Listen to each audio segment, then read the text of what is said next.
So have you recently moved to Florida and now a hurricane is coming and you want to know what to do?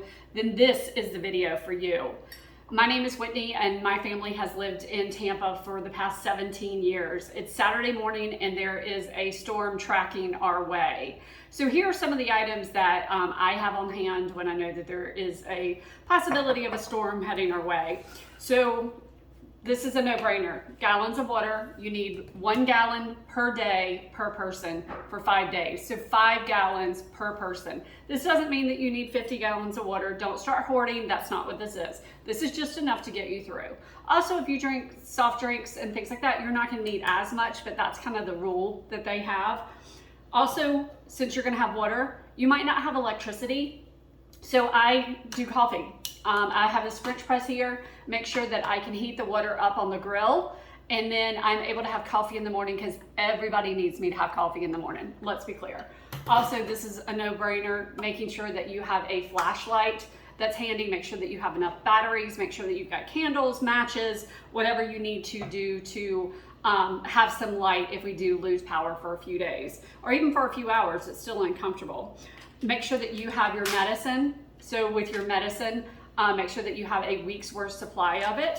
And as we're talking about food, you know, to have the non-perishable, the canned foods and things like that. Also know that you can use your grill. After the storm is over, you can be able to use your grill to heat up anything that you might have in your freezer. Your freezer will stay good for a few days as long as you keep it cold. Your refrigerator, on the other hand, is another story.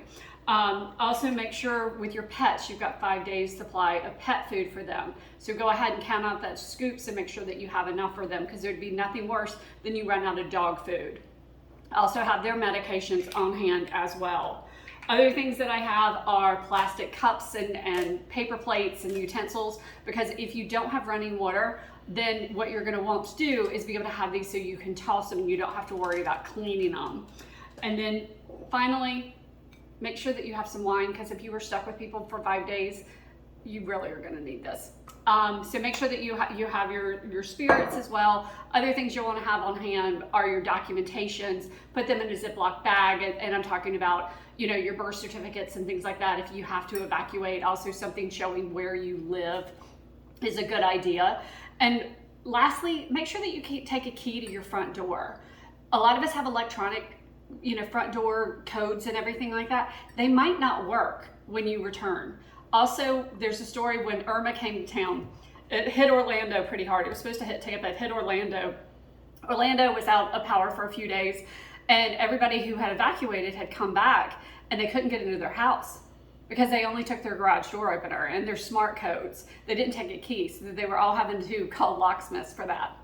So I'm getting ready to run some errands. I hear it's pretty crazy out there. Just stay safe, everybody, and I'll keep you updated.